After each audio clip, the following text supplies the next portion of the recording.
The NFL draft now 9 days away. We started by talking about Shedeur Sanders. Depends where you look. Some people have him going second and third overall. Others saying they're hearing he's going to fall out of the first round. Pretty amazing as we are a little over a week out for one of the faces of this class.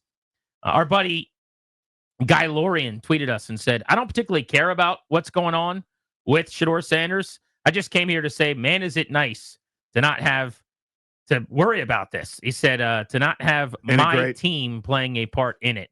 It's true. The Commanders 100%. Are out of the needing a quarterback bucket. So whether he's good or not, or a pain, or you're dealing with Dion or you're not, it's not Washington's problem. There are no questions. It's no, can Carson Wentz be okay? This guy that's unproven, Sam Howell, is that going to work out? What about Heineke?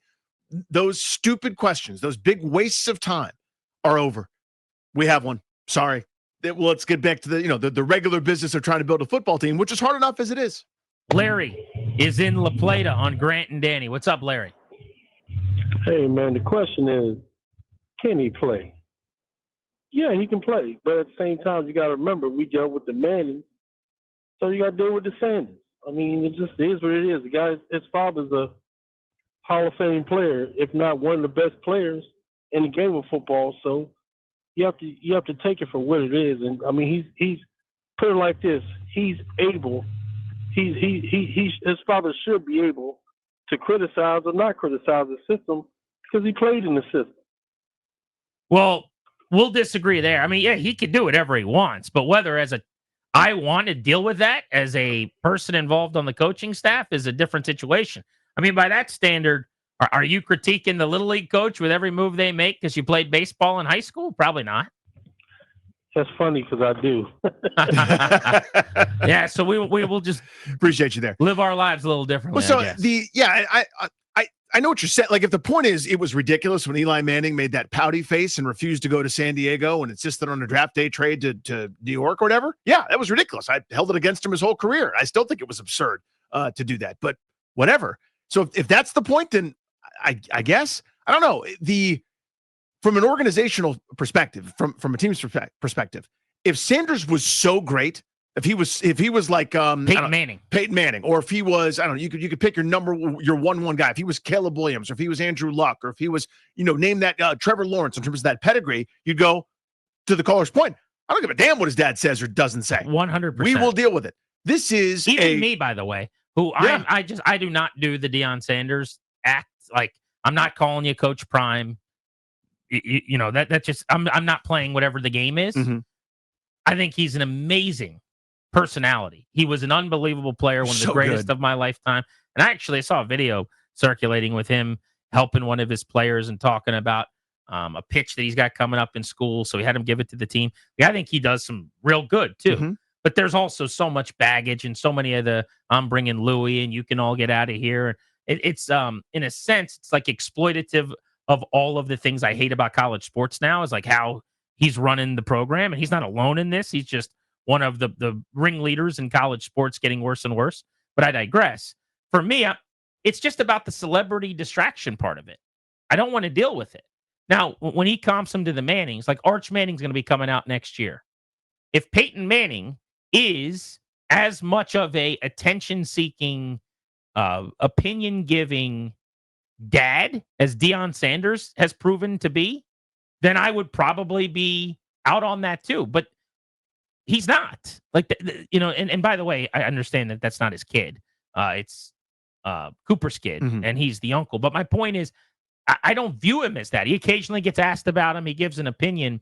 Maybe it's a little different because Deion's the coach. But I think people that have followed Arch Manning versus Deion, they're both kind of famous for being famous. Shedeur or whatever.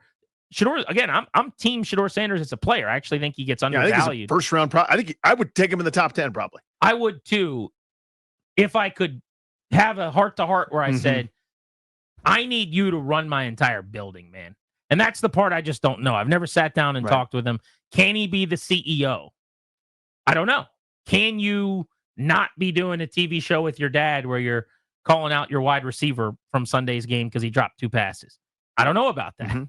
But I don't think Peyton, for all of his media ventures, is doing that kind of thing. Right. Now, so I don't think the comp is good. Yeah, from the Manning cast on Monday night, after week 1, they're shredding whoever takes Arch and calling their offensive scheme simplistic and questioning this, that, and the other thing, we could have that same conversation. Yeah, I just think it's a different thing. Everything's a building up and positive, and they do their little jokes. Some of them are not that funny, but they wear their little sweater vests. There's not anything divisive about it. You know what I mean? It's kind of this like feel good. Everyone's here to be happy. You're not going there because they're going to be crushing anybody. And I don't know if that's how it's always going to be with Dion. I don't remember Peyton Manning taking anything that the teams that his nephew's been on or Eli's on to task for play calling. You know what I'm saying? It's not the character. His whole shtick is like Cal Ripken Jr., the perfect guy. I've got a team of PR people, 9 people around me working all the time to make sure that my flaws, because everyone's got them, don't get out. You see what I'm saying? Yeah. And the whole living my truth loudly thing is not really what he's about. And just that ability to play the game would make me feel a little more comfortable with someone in his family being on my roster. But I just can't wait to see what happens in 9 days. It is fascinating. If you're telling me he goes third to the Giants or he doesn't get drafted in the first round, I'll tell you he goes third to the Giants. Because, again, I think him falling out of the first round would be a joke. I just don't see that. I don't. Like, he's a first-round quarterback. And to the caller's point, someone's going to say, whatever the distraction, whatever it is, that's worth it to us because you want to call it desperate enough, or this is such an important position and that guy can spin it. There's a lot to like in that skill set. He's going either to New Orleans at 9. I still think Pittsburgh might trade up to get him to prevent that from happening. But to me, he's going in the top 10 somewhere. I do wonder if he'll ever stop taking so many sacks because I do just think he is huge bodied, cinder block footed, like stand there, take on contact, make big boy throws. I just think it's always going to be part of it. And when you do what he did in college in terms of the sacks, we talked P2S percentage a lot last year. It doesn't normally change a ton. And he doesn't have the Jayden Daniels ability to run out of the pocket or to, he'll leave some, but he's mostly what I want, which is a pocket passer. But you got to get the ball out quicker than he has in his career. But just so many reports, different directions, pretty crazy to see.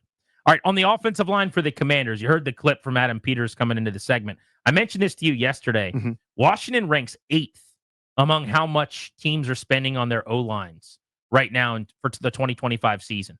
Only the Panthers at $95 million. The Chiefs at $81+ million. And then the Giants, Bears, Vikings, Lions, and Broncos are spending more than Washington. And in fact, the Commanders are on the verge of the top 5. They've spent $61 million on the line. The team at 5 is the Vikings at 64. At 4 is the Bears at 66. So they're kind of in that range. There's only 2 teams that have made a substantially more obvious commitment to the O-line, and that's the Panthers and the Chiefs, who have young quarterback Bryce Young, and then the guy of all the guys that you want to protect in Patrick Mahomes. Kansas City coming off of a Super Bowl loss because of their line, not being able to protect, essentially. But I bring this up to say, have they done enough for you guys? Now, that was one of the big talking points for the fan base going into the offseason was you got to make this offensive line better. Well, they went out and got one of the best left tackles in the National Football League. They have also brought in a potential contributor on the interior, I guess, if you think any of the guards that they signed, like Nate Herbig from Pittsburgh, are going to play. But for the most part, right now, you could make the case it's like one new starter. Andrew Wiley at right tackle. You got Biotish at center, who played really well. Laramie Tunsil at left tackle. Brandon Coleman's going to move over and hopefully upgrade, another position. They're going to give him a chance at tackle to compete with Wiley. Maybe he wins that job. I kind of think he ends up at guard. But regardless, you've changed 2 positions because Coleman's changing spots. But they really only added 1 new starter. And with the financial commitment, it says it's top 10.